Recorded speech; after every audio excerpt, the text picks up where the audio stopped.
Railway ने चीन का एक अहम कॉन्ट्रैक्ट रद्द कर दिया है। आधिकारिक तौर पर कहा गया है कि इस कॉन्ट्रैक्ट की प्रोग्रेस काफ़ी धीमी थी। इसकी सिग्नलिंग का ठेका 2016 में दिया गया था। ये बीजिंग के नेशनल रेल इंस्टीट्यूट को ये ठेका दिया गया था। परिमल हमारे साथ जुड़े हुए हैं। परिमल, और क्या ताज़ा जानकारी है, बताइए। दरअसल ये बाबा सिग्नल और टेलीकम्युनिकेशन का ठेका था, जो डेडिकेटेड फ्रेट कॉरिडोर है उसने दिया था, और 417 किलोमीटर में इसको काम करना था। 417 किलोमीटर का ये ठेका था और कीमत करीब करीब 471 करोड़ रुपए बैठती थी। लेकिन जो हवाला दिया गया है और जो अभी फिलहाल भारत चीन सीमा पर जो विवाद है उससे भी जोड़ के देखा जा रहा है, लेकिन वजह सीधे तौर पर यह बताई जा रही है कि 4 साल में काम का प्रोग्रेस बहुत कम है। 20% ही काम हुआ है, 20% ही काम हुआ है, और इसको लेके टेक्निकल जो डॉक्यूमेंट मांगे गए थे वो नहीं दिया गया।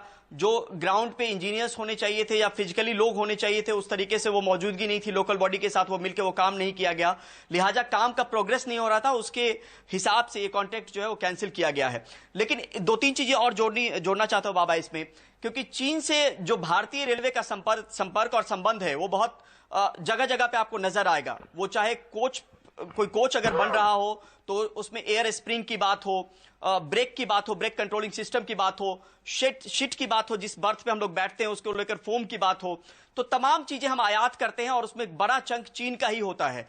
तो उसको लेकर जो एक्सेल्स को लेकर भी जो करार हुआ है वो करीब 1 करोड़ से ज्यादा डॉलर का है, और 3 करार हाल फिलहाल में किया गया है, जिसपे हो सकता है कि संकट के बादल आने वाले दिनों में मंडराए जिस तरीके के हालात हैं। तो एक अरबों का जो कारोबार था चीन का भारतीय रेलवे से, उस पे एक संकट सीधे तौर पे नजर आ रहा है, और इसमें हवाला हालांकि कुछ अलग पहलुओं को लेकर दिया गया, काम के प्रोसेस को लेकर दिया गया है, लेकिन बाकी चीजों में भी धीरे धीरे असर जरूर देखने को मिल सकता है, ऐसी आशंका जताई जा रही है। जी, बहुत शुक्रिया आपका परिमल इस पूरी जानकारी के लिए। तो फिलहाल ये कॉन्ट्रैक्ट रद्द किया गया और ये बताया जा रहा है कि सिर्फ 20% काम हुआ था, जिसके कारण ये रद्द किया गया है।